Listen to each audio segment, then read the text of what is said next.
and let me just give you the quick background on this. I mentioned it briefly before we went to break.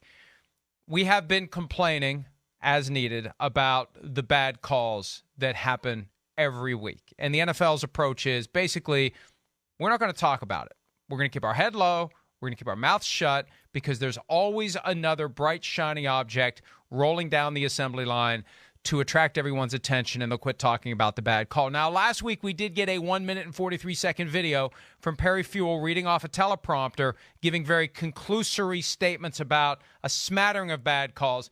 He did not include the horrible low block call that was made in the Bears-Steelers game. But yeah, we don't have the kind of transparency and explanation that guys like Dean Blandino and Mike Pereira used to provide on NFL Network. Right. So Chris made the comment yesterday, hey, I'd like to do a segment like this. And somebody emailed and said, hey, that's a great idea. Why don't you do it? And I read the email and I said, hey, it's good enough for me to steal it.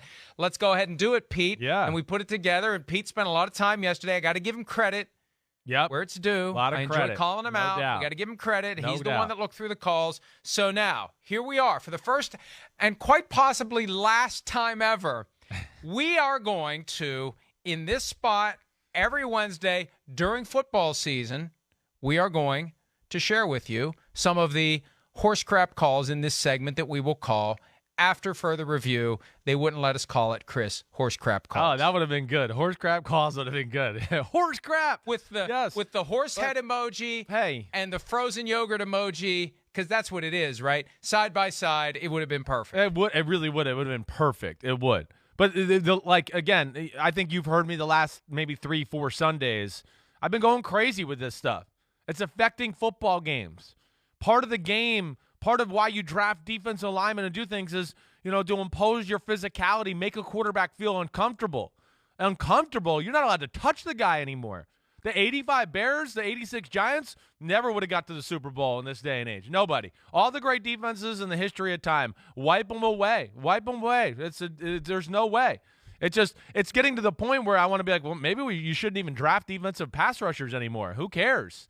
It's ridiculous. It's ridiculous. And let's go to it and look at this so we can shake our heads. And let's start, with the biggest one of the week. We've already spoken about it, so we're not going to belabor the point. But we could not omit this from the initial package of horse crap calls. Caden Ellis, here he is, roughing the passer or not for the New Orleans Saints, wiping off an interception in a 6-6 game late in the first half. The Titans would go on to score the touchdown. That one there. And, we're conditioned, Chris, to wait for the flag now. Anytime we see traffic around the quarterback, is he going to throw the flag? And there's Brad, or I don't have the name in front of me, the umpire. Looking at the flag, am I going to throw it? Am I going to throw it? And eventually it came out. And as Sean Payton said, generally, not in specific reference to any one play, it's called roughing the passer. There was no roughing there. Roughing? That's nothing. That's nothing.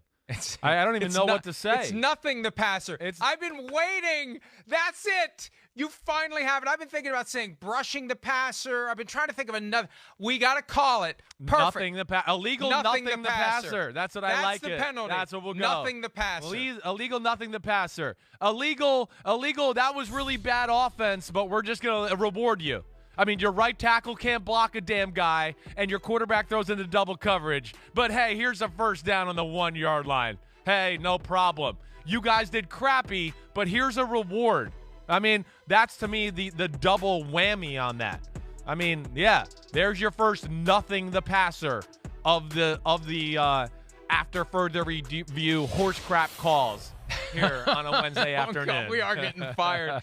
We are getting fired by Wednesday afternoon. Barry Anderson, by the way, is the umpire who is responsible for that. Am I going to throw the flag? Am I going to throw the flag? And then he went ahead and threw the flag. All right, let's go to last Thursday night. Another nothing the passer call. Javon Holland, who had a spectacular game, wearing number 8 for the Dolphins. He's a player. Hitting number 8 for the Ravens. Oh, Holland's great. Too bad Micah Parsons is taking over, or Holland would be a candidate for Defensive Player of the Year, especially based on the way he played last Thursday night. But here we go. Nothing the passer. Javon Holland on Lamar Jackson. And again, every time now we see in the corner of the shot as it fades away. Oh, we got to get ready for the flag. Now, I understand you cannot hit the quarterback, defenseless posture, head or neck area, but it's got to be, the rule book says it, a forcible blow to the head. Yes. That's not a forcible blow to the head. No. How is that a forcible blow to the head? Exactly right. That's where we're going out. This is not what the rule was intended for. And I don't even know. I mean, yeah, he barely touches his head. I mean, if anything, it's like like illegal kissing right there. I don't even know what you call that. It's just ridiculous. It's ridiculous. And there it is in a 15-3 game, and this is the drive, right, that Baltimore goes down and scores a touchdown. Yeah, because you get a 10-yard out route, and then you get a 15 more yards into that. Now you're in field goal territory. It gave the Ravens a little more hope than they should have. Horrible call. Horrible call. Horse crap.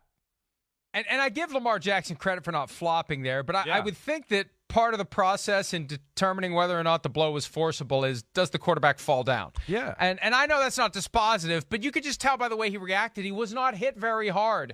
Not much force was applied to Lamar Jackson. And I understand Lamar Jackson went a long time, like 600 dropbacks plus over a 2-year period with no roughing the passer penalties at all. He drew 2 the other night, so at least they're being fair, but he's also got to the point where he's drawing nothing the passer as well.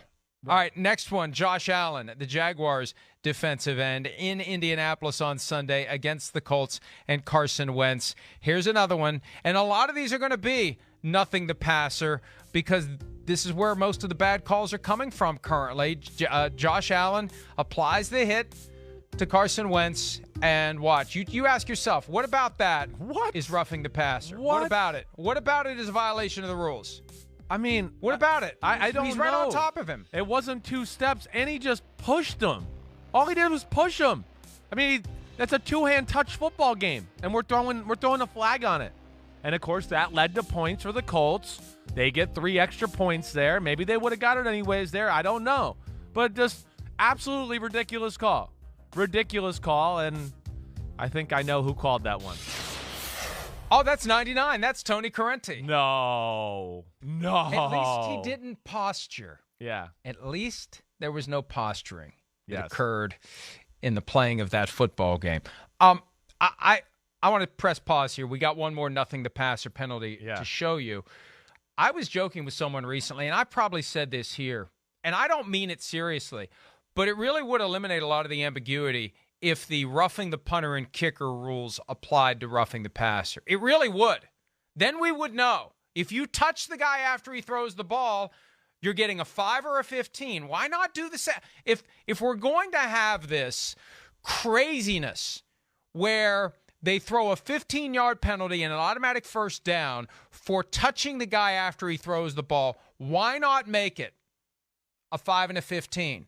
And why not make it you just can't touch him? Why not just do that? It would be a hell of a lot easier to apply the rule, and we wouldn't have these ridiculous swings that we're now seeing where guys who are nothing the passer are getting penalized 15 yards. I mean, it would be, at least it would be, what do we want to say, consistent. Yeah, at least it would be that. Of course, I don't agree with that. But I don't either, but no. it would at least work better than the current system. You're right. I know. I hear what you're saying. Or they could actually wait till the quarterback gets roughed and hit hard and stop listening to a bunch of nerds at 345 who don't know what the hell they're talking about. I'm sorry. I'm calling everybody there. 345 Park Ave, you're getting too involved in the game. You're messing it up. You're messing up football. I love it more than you, 345. I love it more. I do. You ask anybody. I love football more than you. I know more than you people, too. You're messing the game up. It pisses me off. Hey. Sorry, Liverpool. Since we're dancing on the third rail, here's the reality. They are twisting themselves in pretzels to try to make the game as safe as possible so they can cram an 18th game down the gullets of the NFL Players Association. That's why this stuff is happening. That's why that lowering the helmet foul was crafted out of the air by non-football people in 2018. Jeff Miller and Jeff Pash getting together and ramming it through to make the game safer, to advance the commissioner's objective to have 18 regular season games, acting on behalf of the owners, not on his own. They want 18 games. They want more inventory. That's why. Yeah. If you want to know the why, right. The why is we have to find ways to make the game safer so we can play more football games. Wait, All right, one more. I just want to add to what you said because you're right. That's exactly what it is. And then we went through an era where we went through a little time here where we didn't have a lot of great quarterbacks. So, man, we don't want the great ones to get hurt. Let's start protecting. We don't have that problem anymore. We don't have that problem. There's really good quarterbacks that can go and win the Super Bowl everywhere. So that's got to stop. We're seeing studs come out in the draft. It's not 20 years ago. It's not 15 years ago where it was just Peyton Manning, Tom Brady, Brett Favre, and a handful of guys where you went, they're elite. The rest of the group I don't know about. We got a lot of guys that are elite, borderline elite, or very, very good and capable of winning a Super Bowl. That's, to me, the other reason, and it's got to change.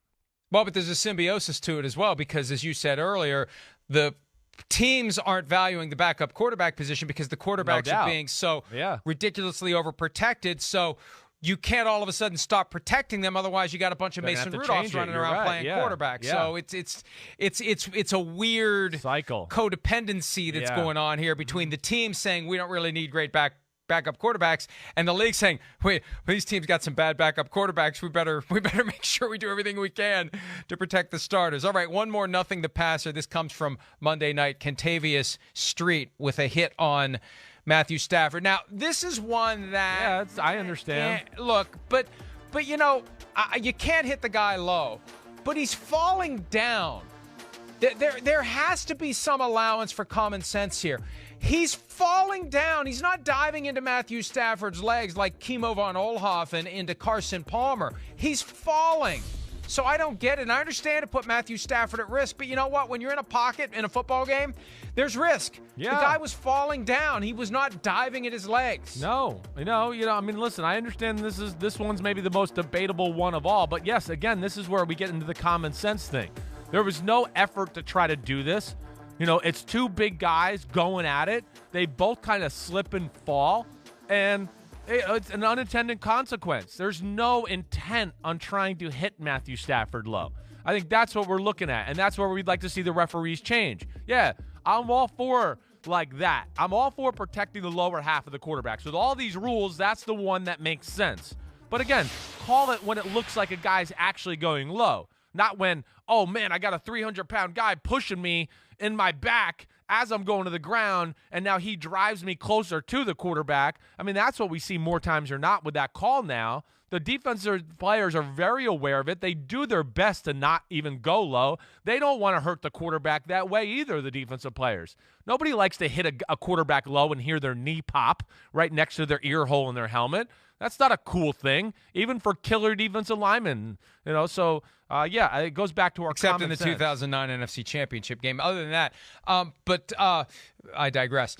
But everybody, look, there was a time. And I think the NFL's reaction to the bounty scandal, which was happening in a lot of NFL cities, it wasn't just the Saints. All they cared about was the Saints. All they wanted to do was put a head on a pike and scare everyone else straight. No doubt. There was a culture in the NFL 100%. for years. It goes back to Al Davis. The other team's quarterback must go down. He must go down hard. Right. Your chances of winning are enhanced if you can get the starting quarterback off the field. You hit him, you hurt him, you get him out of the game. That used to be the open, accepted, nobody thought twice about it culture of football. Never. And with the bounty scandal, it did a 180 overnight. And you can't even talk about it now. You can't even talk about it now or you're going to get in trouble. Yeah. Can't even mention that's the way it used to be. No, I'm sitting here saying, am I going to get in trouble for mentioning that's the way it used to be, even though I know that's the way it used to be because I used to watch the games every Sunday in the 70s and the 80s and the 90s? That's the way it used to be. Yeah, it is the way it used to be. I mean, I was on teams. I witnessed it. Night before a game, might be something you do to kind of get excited. Guys would I was on a team where, players would offer up money. Offensive player might go $1,000. Anybody on defense gets a pick six. $1,000. Anybody gets more than one sack in the game. Those type of things. $1,000 for, crushing a wide receiver over the middle. Nobody was trying to talk about hurting them or anything like that, but just adding a little fuel to the fire, a little camaraderie to the football team. It's football. We didn't sign up for the Boy Scouts. Everybody knows what they signed up for. And as we've heard, like with people like Larry Fitzgerald, too, remember when he used to tell defenders, hit me in the head, don't hit me in the knee. I'll pay your fine. Sometimes what the league is asking to do is not necessarily in the best interest of the players.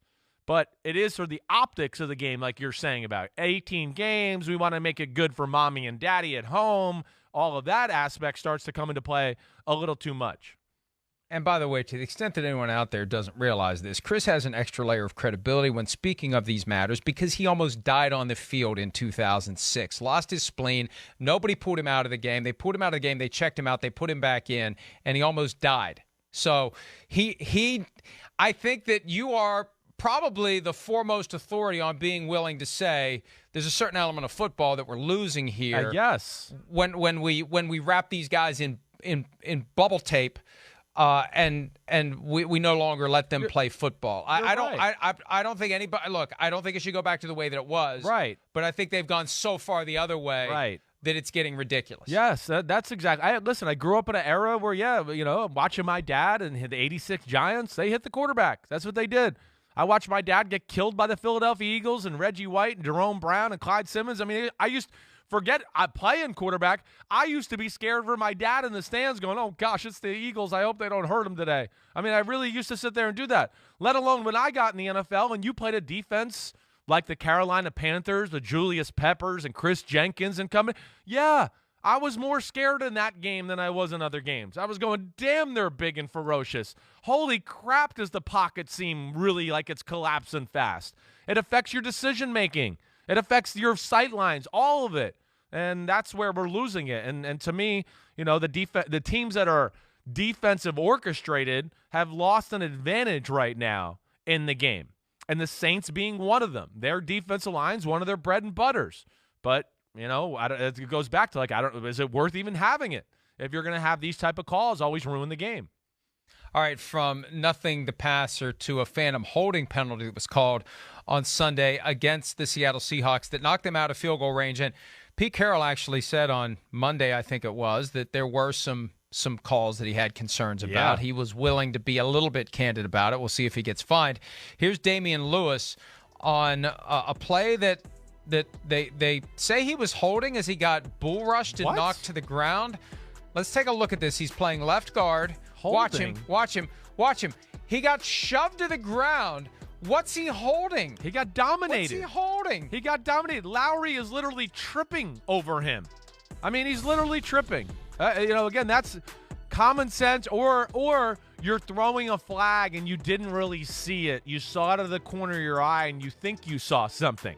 And so that's you see not the end result, either. and it's like, hey, that guy fell down. He must have been held and pulled to the ground, even though you didn't see it. Exactly. That's probably what it was. Exactly right. And what happened there? It cost them a chance to kick a field goal. I mean, this is the end of the first half, right? Am I got that right? I'm trying to go off the top of my – yes. It is. It's the end of the first half. And a 3-0 game. Like, they're going to kick the field goal if this penalty doesn't get called.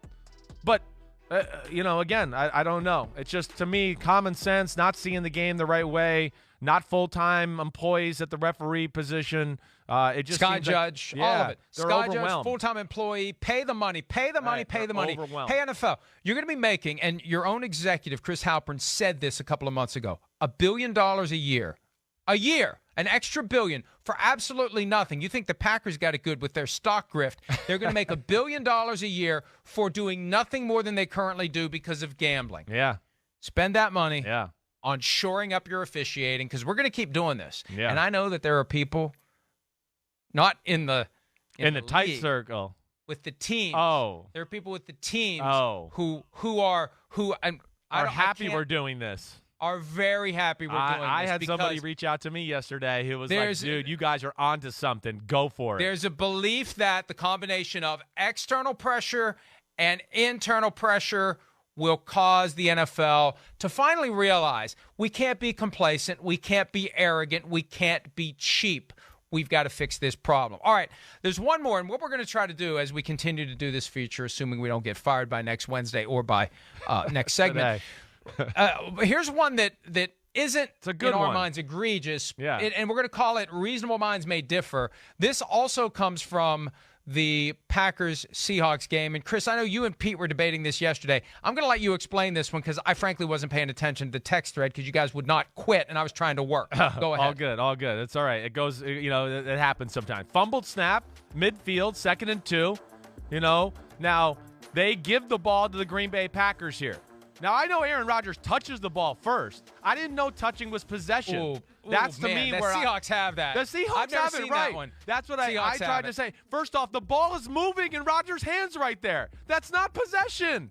If the ball is moving in your hands, that's. So now I'm going to be looking for this weekend. If the one guy fumbles and he just touches it first, I'm going to go, well, he should get the ball. That's the way it is.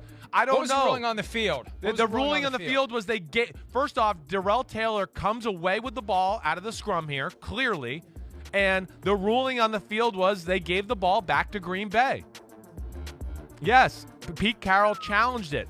This in my backyard, pee-wee football, high school football, no matter what it is, nobody would give the ball here to Aaron Rodgers, in my opinion. And there, you saw it quickly. And you're going, no, there's no way. My first look was that's recovered by Seattle. Right. One guy has a hand on it. The other guy has it cradled within his chest. You can see the ball moving right there. So Rodgers doesn't have possession. That's not a clear recovery. So another one. Again, where's the common sense?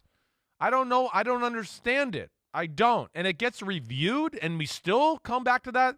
I understand there's a little gray area on that one, but to me, again, it's not as gray as I thought. I'm glad I didn't pay attention to it yesterday. I was busy with other stuff, and I saw like a still frame came through, and you guys were debating it, and it's like, all right, and my phone's going ding, ding, ding every 3 seconds with you guys. That's fine. That's fine.